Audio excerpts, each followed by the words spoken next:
지금은 밤 11시가 넘었습니다. 평소 같았으면 제 개인적으로는 단잠을 자고 있을 시간입니다. 그리고 예배가 마칠 때쯤 되면 아마 여기 계신 모든 분들이 잠을 청할 시간이 아닐까 생각합니다. 이렇게 피곤한 시간에 우리가 왜 여기서 이러고 있어야 하는가라는 것을 생각해 보면 육체적으로는 참 고단한 시간이 될 수도 있을 것 같습니다.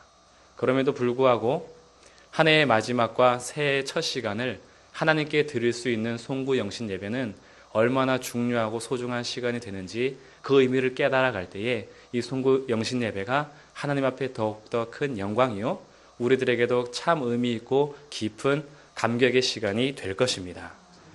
이렇게 귀한 시간에 오늘 우리가 로마서 8장의 말씀을 듣습니다. 로마서 8장은 성경에서 가장 잘 알려져 있고 가장 사랑받는 장 중에 하나입니다. 빛나는 보석이라고 칭할 정도로 로마서 8장은 많은 성경학자들에게 그리고 많은 성도들에게 사랑을 받은 장이기도 합니다. 이렇게 보석과 같은 말씀을 마지막 날 함께 나눌 수 있다는 것은 우리에게 참 영광입니다. 로마서 8장은 그리스도 예수 안에 있는 자에게는 정죄함이 없음으로 시작하여서 하나님의 사랑에서 끊을 수 없음으로 마무리합니다.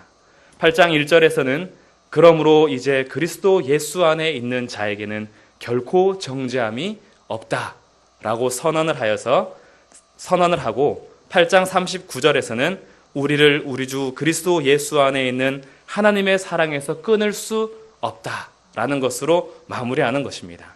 이 모든 것은 로마서 1장부터 7장까지 설명하고 있는 그리스도의 죽으심과 부활하심을 통한 구원으로부터 나옵니다. 그 구원의 첫 번째 축복이 바로 8장 1절에 정죄함이 없다라는 것입니다. 그리고 두 번째 복이 바로 2절에 나오는 너를 해방하였습니다 라는 것입니다. 이 두 가지는 서로 연결이 됩니다. 해방되었기 때문에 더 이상 정죄함이 없다라는 것입니다. 그렇다면 무엇으로부터 해방되었습니까? 8장 2절에 보니까 죄와 사망의 법에서 해방되었습니다. 무엇이 우리를 해방시켜 주었습니까? 그것은 생명의 성령의 법이 우리를 해방시켜 주었습니다. 한 법은 우리를 정죄하였으나 또 다른 한 법은 우리를 해방시켜 준 것입니다. 우리를 해방한 시제는 그러면 언제입니까? 8장 1절에 그러므로 이제 지금 이제 하나님께서는 우리를 해방하여서 더 이상 정죄함이 없다라고 선언하시는 것입니다. 오늘을 살라라는 말이 있습니다. 어떤 이는 과거에 매여서 오늘을 살지 못합니다. 과거의 지난 일들만 생각하면서 그 과거에 지배당하여 오늘을 살지 못하는 것입니다. 또 다른 이들은 미래에 붙잡힌 바 되어서 자신을 미래에 던져놓고 앞으로는 잘 될 것이라는 헛된 상상과 아직도 다가오지 않는 자기만의 생각 속에서 자신을 미래에 도피시켜 현실로부터 떠나고자 하는 사람들은 오늘을 살지 않고 과거와 미래에 매여 있는 사람들입니다. 신앙에서도 마찬가지입니다. 하나님께서는 지금 이제 해방하셨다라고 하는데 아직도 자신의 죄와 사망에서 벗어나지 못하고 과거에 매여 주께서 허락하신 오늘을 참된 자유를 누리지 못하고 살아가는 신앙인들이 참 많이 있습니다. 또한 다음에는 더 잘 될 것이라는 자기로부터 출발한 믿음으로 인하여서 여전히 죄와 사망에서 벗어나려고 하는 몸부림의 결과로 예수 그리스도 안에서의 참된 자유가 아니라 자기 안에 신앙생활에 든든한 벽을 만들어가면서 잘못된 미래를 꿈꾸는 신앙인들도 있습니다. 그러면서 자꾸 자기 자신의 행실의 잘못됨 때문에 채찍질을 가하는 것이 나타나는 현상일 것입니다. 하나님 앞에서 자기의 삶을 드리고 그리스도 예수 안에서 살려는 우리가 우리의 신앙생활을 돌아볼 때에는 부족하고 연약한 시간이 대부분입니다. 우리는 정말 하나님의 자녀답게 살고 싶고 그 크신 은혜를 생각하면서 그 큰 은혜에 감격하며 그 은혜에 감사하면서 거룩하고 순결하게 살고 싶은데 우리에게는 그렇게 살아갈 실력이 없다라는 것을 알게 됩니다. 오호라 나는 공고한 사람이로다. 이 사망의 몸에서 누가 나를 건져내랴. 이것이 어찌 사도 바울만의 고백이겠습니까?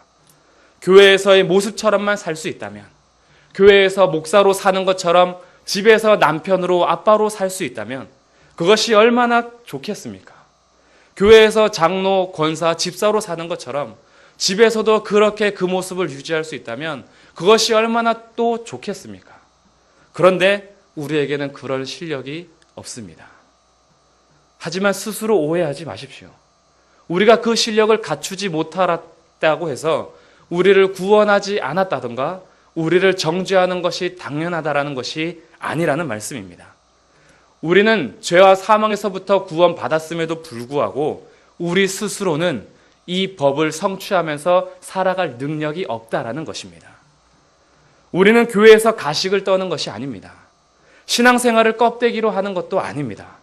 우리는 진심으로 신앙생활합니다. 진심으로 기도합니다. 진심으로 봉사합니다.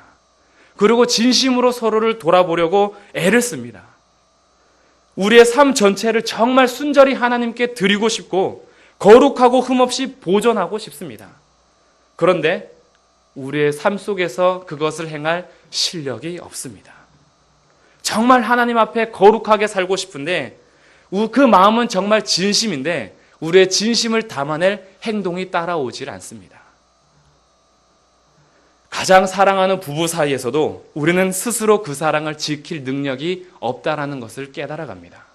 언젠가는 헤어질까봐 못 살던 부부가 결혼하고 몇 년 지나면 어떻게 사냐 하면서 안달합니다. 스스로 그 사랑을 지켜나갈 능력이 없다라는 것입니다.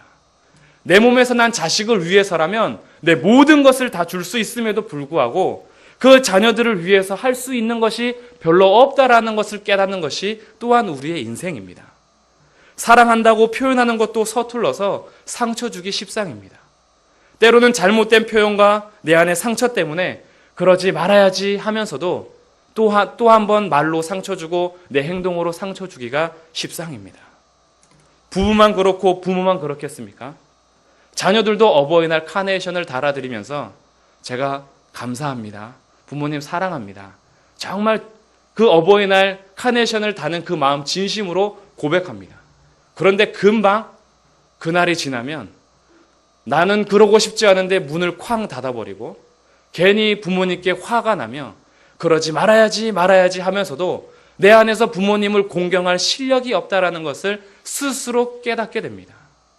물론 이 깨달음은 나중에 커서야 돌아보면서 알게 되겠지만 우리들이 삶을 돌아볼 때에 내가 사랑한다라는 그 표현은 진심이었는데 그 진심을 지켜나갈 실력이 안 된다라는 것을 우리의 삶 속에서 깨닫게 됩니다. 그렇게 자기 중심적으로 살아가다 보면 또다시 어버이날이 다가옵니다. 그리고 또다시 카네이션을 달아드리죠. 그러나 그것은 가식적으로 하는 것이 아닙니다. 정말 진심으로 부모님을 공경하고 사랑하기 때문에 꽃을 달아드리는 것입니다. 그런데 우리의 삶에서는 부모님을 공경할 실력이 없다라는 것입니다. 이렇게 귀하고 가까운 가족끼리도 서로 관계 속에서 오해가 나타나고 사랑을 표현할 실력이 없는데 다른 사람들과의 관계에서는 오죽하겠습니까? 우리가 기도할 때에도 정말 진심으로 합니다. 나의 힘으로 하지 않고 성령 충만하기를 간구합니다. 그리고 내가 할 수 없는 부분을 하나님께 맡기면서 정말 하나님의 뜻대로 살기 위하여 기도합니다. 용서할 수 없는 사람을 용서하기 위해 기도하기도 하고 사랑할 수 없는 사람을 사랑하기 위해 진심으로 기도하기도 합니다. 그런데 막상 그 사람과 마주치거나 내가 벗어나고자 했던 환경이 또 한 번 다가오면 우리들의 실력은 금방 드러납니다. 울그락 불그락 하면서 내가 언제 기도했냐는 듯이 우리들은 금방 죄 앞에 나의 연약함 앞에 무릎을 꿇고 맙니다. 그렇다고 해서 그 기도가 가식적인 것은 아니었습니다. 정말 진심이었습니다. 정말 진심으로 했음에도 불구하고 우리 행동이 변화되지 못했기 때문에 우리들은 기도한 것조차 부질없다라는 것을 생각하기도 합니다. 우리의 삶 속에서 짓누르는 죄와 사망의 법이 그때부터 더욱더 크게 작용합니다. 기도해도 소용없다라고 생각하고 내가 아무리 노력해도 안 된다라고 생각하면서 사탄은 우리에게 죄와 사망의 법으로 정죄하기 쉽습니다. 그리고 우리를 그렇게 공격합니다. 신앙생활 하면 할수록 내가 믿음지 못합니다. 우리 스스로 자신을 믿을 수가 없습니다. 아주 치가 떨립니다. 이중생활 그뿐이 아니라 삼중생활, 사중생활, 오중생활까지 할 수 있는 사람들이 바로 우리들의 모습입니다. 그러면 우리를 감당할 능력, 우리를 누가 감당할 수 있겠습니까?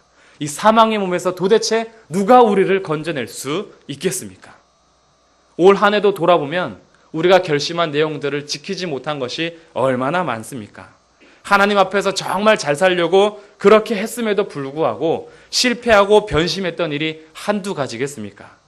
베드로는 3번 부인했다지만 우리는 하루에도 3번씩 부인하는 아주 변심이 왔다 갔다 하는 사람들입니다. 이렇게 실패를 거듭하는 우리를 찾아와서 음흉한 미소를 짓는 것은 죄와 사망의 권세를 잡고 있는 악한 영들입니다. 그리고 계속 정죄할 것입니다. 하나님께서도 우리를 용납 못하는 우리 자신도 나 스스로도 용납 못하는 우리들을 정죄하고 계실까요? 너는 역시 안 되겠다. 이제 더 이상 나도 너를 어떻게 할 수 없구나. 나도 너를 그냥 포기하고 싶다. 그렇게 한탄하고 계실까요? 결코 그렇지 않습니다. 이제 그리스도 예수 안에 있는 자에게는 결코 정죄함이 없습니다. 왜냐하면 그리스도 예수 안에 있는 생명의 성령의 법이 죄와 사망의 법에서 우리를 해방하였기 때문입니다. 우리가 할 수 없기 때문에 하나님께서 하신 것입니다. 우리가 실력이 없기 때문에 예수 그리스도께서 오신 것입니다. 그리고 우리를 해방시켜 주셨습니다. 결코 우리를 정죄하지 않으십니다. 오히려 상처가 깊으면 깊을수록 우리를 더욱 꼭 안아주십니다. 그리고 우리의 귓가에 사랑스러운 주의 음성을 들려주십니다. 그런즉 이 일에 대하여 우리가 무슨 말하리요? 만일 하나님이 우리를 위하시면 누가 우리를 대적하리요? 자기 아들을 아끼지 아니하시고 우리 모든 사람을 위하여 내주시니가 어찌 그 아들과 함께 모든 것을 우리에게 주시지 아니하겠느냐? 누가 능히 하나님께서 택하신 자들을 고발하리요?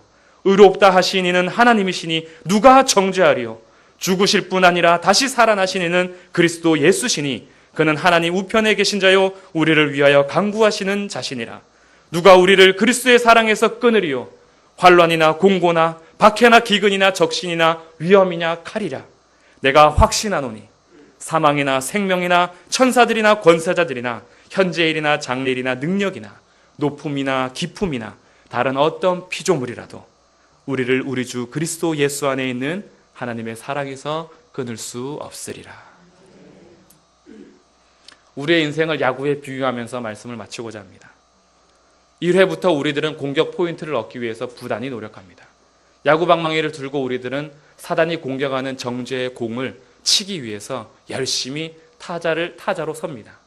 그렇게 1루, 2루, 3루까지 진출해 보기도 하지만 우리들은 홈베이스를 받지 못하고 여전히 한 점도 내지 못한 채 절망하는 가운데 있습니다. 그리고 어느덧 9회 말 투아웃이 되었습니다. 여전히 우리들을 향하여서 음흉한 미소를 지으며 정죄의 공을 던지는 사단의 죄와 사망의 법이 이제 공을 다시 한번 손에 쥐고 우리를 향하여서 마지막 투구를 하려고 서 있습니다. 그때 우리를 대신해서 대타 예수 그리스도가 타석에 섭니다. 예수 그리스도는 생명의 성령의 법이라는 방망이를 들고 사단이 우리를 죄와 사망의 법으로 공격하려고 정죄의 투구를 하는 그곳에서 우리를 대신하여 생명의 성령의 법인 방망이로 그 투구를 향하여 타자로 서서 공이 날아오는 방향을 보고 정확하게 내리치십니다. 쳤습니다. 높이 올라갑니다. 어디까지 갑니까? 내 공이 아주 높이 떴습니다. 내 장의 홈런입니다. 그렇게 정죄당하던 우리 9회 말 투아웃에서 절망하여서 이제는 사단 앞에 우리는 무릎을 꿇어야겠구나 라고 절망할 때 우리가 할 수 없어서 예수 그리스도께서 생명의 성령의 법이라는 방망이로 우리를 대신해서 장의 홈런을 날리셨습니다. 그리고 더 이상 예수 그리스도께서 허락하신 승리로 그 어떤 사탄도 우리를 향하여서 정죄하지 못하도록 우리를 해방시켜 주셨습니다.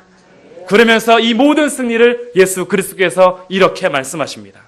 그러므로 이제 그리스도 예수 안에 있는 자에게는 결코 정죄함이 없나니 이는 그리스도 예수 안에 있는 생명의 성령의 법이 죄와 사망의 법에서 너를 해방하였음이라. 할렐루야. 기도하겠습니다. 하나님, 우리의 인생은 언제 끝이 날지 모르는 구애말 투아웃입니다. 그때 죄의 종노릇하던 우리가 절망하여서 스스로 포기하고 우리 스스로 어떻게 할 수 없을 그때에 예수 그리스도께서 대신 오셔서 우리의 죄짐을 짊어지시고 사단이 정죄하는 죄와 사망의 법에서 우리를 해방시켜 주셨습니다. 한 해를 돌아보니 우리들에게도 여전히 실패와 절망의 시간들이 참 많이 있었습니다. 그러나 다시 오늘을 살게 해주시니 감사합니다. 이제 곧 새해가 밝아옵니다. 피조 세계에서 찬란하게 비추고 떠오르는 태양보다 더 밝은 빛으로 우리를 비춰주십니다. 해방의 빛을 비춰주시며 새날을 허락하신 하나님과 주 예수 그리스도께 모든 영광을 돌리며 우리 주 예수 그리스도의 이름으로 기도하옵나이다.